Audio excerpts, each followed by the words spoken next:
गुरुजी हमको जो दृश्य दिखता है ना, उसका एग्ज़ैक्ट मैकेनिज़्म क्या है? जैसा रेटिना के पीछे वर्चुअल बनता है, उल्टा बनता है, ऐसा बोलते हैं ना? दृश्य का रहस्य क्या है? ये तो मेरे से आप वैज्ञानिक प्रश्न पूछ रहे हैं। ये तो विज्ञान की दृष्टि से ही बनता है। जी।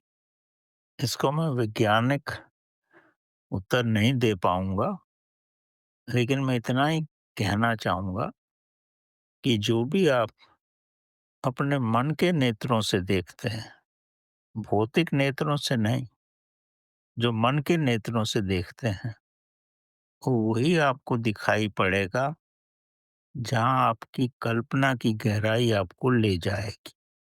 भौतिकता से उसका संबंध हो सकता है क्योंकि रात-दिन आप भौतिक आँखों से उसी को देख रहे हैं, लेकिन जब आंतरिक आँखों से देखोगे, तो वो बिल्कुल ही अलग होगा।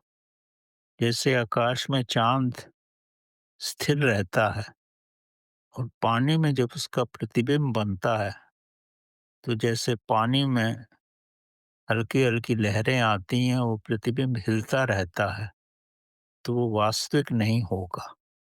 उसमें मिट्टी के कण भी हो सकते हैं, मतलब दूसरी भावनाएँ भी हो सकती हैं, दूसरे पदार्थ भी हो सकते हैं। अगर आप इमेजिनेशन से प्रतिबिंब देखते हैं, तो वो पूर्ण रूप से वास्तविक होगा। अगर आप गहराई में जाओ, तो आपकी आँखें जो देखती हैं, वो तो फिज़िकल है। वास्तविक दृष्टा तो आपके अंदर है। अगर आप वास्तविक दृष्टा के साथ में हैं, तो वो जो दृश्य आप देखेंगे, वो अकंपित होगा।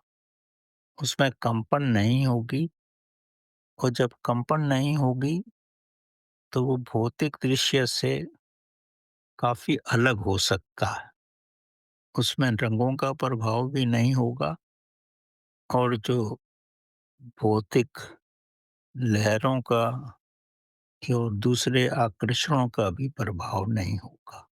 अगर आप उसको देख पाओ, तो आपको आश्चर्य होगा कि वास्तविकता कुछ और ही है और जो मैं अपने नेत्रों से देखता हूँ, वो अलग है। क्योंकि नेत्रों से जो आप देखेंगे, तो अगर आपके नेत्र ठीक नहीं हैं या उनमें कोई डिफेक्ट है, तो उसकी लंबाई, चौड़ाई में, कलर में, सब में फ़र्क आ जाएगा। लेकिन जो आप आंतरिक दृष्टि से देखेंगे, उसमें कोई अंतर नहीं होगा। जैसे आप जानते हैं सूरदास अगर कोई चीज़ महसूस करता है, तो बिल्कुल ही उसके लिए वो प्रत्यक्ष होती है। अगर वो दीवार के पास भी जाता है, तो दीवार से कुछ इंच पहले उसे महसूस होने लगता है कि दीवार आने वाली है। उसके नेत्रों से नहीं देख रहा, वो अंदर के नेत्रों की वाइब्रेशंस है। अगर आप बाहर के नेत्रों से देख के चलते हैं, तो अंधेरे में आप टक्कर खा जाएँगे। लेकिन सूरदास किसी भी हालात में अगर वो जागरूक है, तो टक्कर नहीं खाएगा। उसको वास्तविक परिस्थिति का अपनी चेतना से आभास हो जाएगा। इसका कारण ये है कि मनुष्य की अधिकतम एनर्जी आँखों से ही निकलती है और जब किसी की आँखें बंद हो जाती हैं, तो एनर्जी भीतर रहती है और वाइब्रेशन मात्र से ही ये हर चीज़ के, हर वस्तु के कुछ वाइब्रेशंस होते हैं। नेत्रों के आंतरिक पटल में उन वाइब्रेशंस का आभास हो जाता है और सूरदास को कभी भी गलती नहीं होती कि कहीं टक्कर हो जाए या कहीं वो गिर पड़े।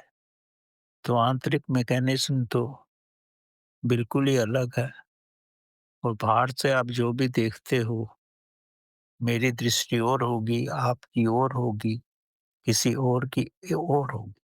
चीज़ एक ही है, लेकिन हम उस पे ही बहस करते रहेंगे और वास्तविक रूप में वो पदार्थ बिल्कुल ही अलग होगा। तो ये सब डिफरेंसेस हैं। गुरुजी इसमें दृश्य विलय बोलते हैं ना, इसमें क्या होता है अभी आपने जो बोला उसका मैकेनिज़्म क्या है? दृश्य विलय। दृश्य विलय मतलब कि आप उसको भौतिक निगाहों से नहीं देख रहे हो। जी, जब आपके नेत्र पूर्ण रूप से बंद होते हैं ना, तब जो वाइब्रेशंस निकलते हैं आपके आंतरिक नेत्रों से, उसका जब रिफ्लेक्शन पड़ता है आपके आंतरिक नेत्रों पे, तो उसका आभास होता है। अब वो ये सब इतनी मिस्टीरियस चीज़ें हैं, इसका ना तो एक्सप्लेन करना इतना सरल है, ना इसका जानना इतना सरल।